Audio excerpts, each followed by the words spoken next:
Hello, ഒരു viral drink കുടിക്കാൻ സ്കോട്ട്ലൻഡിലെ Edinburgh വരെ പോയാലോ? രാവിലത്തെ ട്രെയിനിന് പോകേണ്ടതുകൊണ്ട് നേരത്തെ എണീറ്റ് കാരണം അത്യാവശ്യം ഉറക്കം വരുന്നുണ്ടായിരുന്നെങ്കിലും സത്യം പറഞ്ഞാൽ പുറത്തെ കാഴ്ചകൾ അതിന് സമ്മതിച്ചില്ല. പുറത്തെ അടിപൊളി കാഴ്ചകളൊക്കെ കണ്ട് എഡിൻബറ എത്തിയപ്പോൾ വേറൊരു ലോകത്തെത്തി ഫീലായിരുന്നു.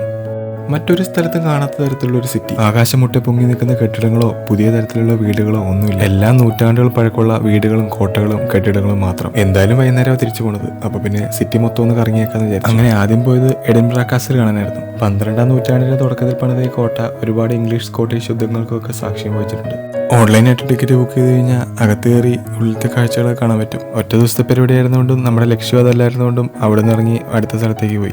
എല്ലാ സ്റ്റേറ്റുകളിൽ കൂടെ തന്നെയും സ്കോട്ട്ലൻഡിന്റെ ട്രഡീഷണൽ ഡ്രസ്സും ധരിച്ച് ബാക്ക് പൈപ്പും വായിച്ച് നിൽക്കുന്ന ഒരുപാട് പേരുണ്ടായിരുന്നു. കൂടാണ്ട് ടൂറിസ്റ്റുകളെ അട്രാക്ട് ചെയ്യാൻ ഇതുപോലെയുള്ള ആൾക്കാരുണ്ടായിരുന്നു. അവിടുന്ന് നടന്നങ്ങനെ എത്തിയത് വിക്ടോറിയ സ്ട്രീറ്റ് എന്ന് പറയുന്ന ഈ ഒരു കളർഫുൾ സ്ട്രീറ്റിലേക്ക്. ഇവിടെയാണ് ഞാൻ ആദ്യം പറഞ്ഞ വൈറൽ ഡ്രിങ്ക് കിട്ടുന്ന കഫേ ഉള്ളത്. Birth place of Harry Potter എന്നാണ് ഈ കഫേ അറിയപ്പെടുന്നത്. ജെ.കെ. റൗളിംഗ് ഹാരി പോട്ടർ എഴുതാൻ വേണ്ടി കൂടുതൽ ടൈമും സ്പെൻഡ് ചെയ്തത് ഈ കഫേ എന്നാണ്. ഈ കഫേയിലെ ഒരു മെയിൻ ഐറ്റമാണ് ഈ ബട്ടർ സ്കോച്ച് ബിയർ. അതായത് ഹാരി പോട്ടർ മൂവീസിലും സ്റ്റോറീസിലും ഒക്കെ കാണുന്ന ബട്ടർ ബിയർ. പേരിൽ മാത്രമേ ബിയർ ഉള്ളൂ കേട്ടോ. ഇതൊരു ആൽക്കഹോൾ ഫ്രീ ഡ്രിങ്ക് ആണ്. ഇത് ട്രൈ ചെയ്യാൻ വേണ്ടി എഡിൻബറ വരെ വരുന്നത് വെറുത്താണെന്ന് വെച്ച് കഴിഞ്ഞാൽ എഡിൻബറ എന്താണ് വെറുത്താണ്. അപ്പൊ ഇതൊരു ബോണസ് ആണ്. അപ്പൊ ഈ കൊച്ചു വീഡിയോ ഇഷ്ടപ്പെട്ടെന്ന് വിചാരിക്കുന്നു. എഡിൻബറയുടെ കൂടുതൽ വിശേഷങ്ങളൊക്കെ ആയിട്ട് അടുത്ത ദിവസം കാണാം. ബൈ.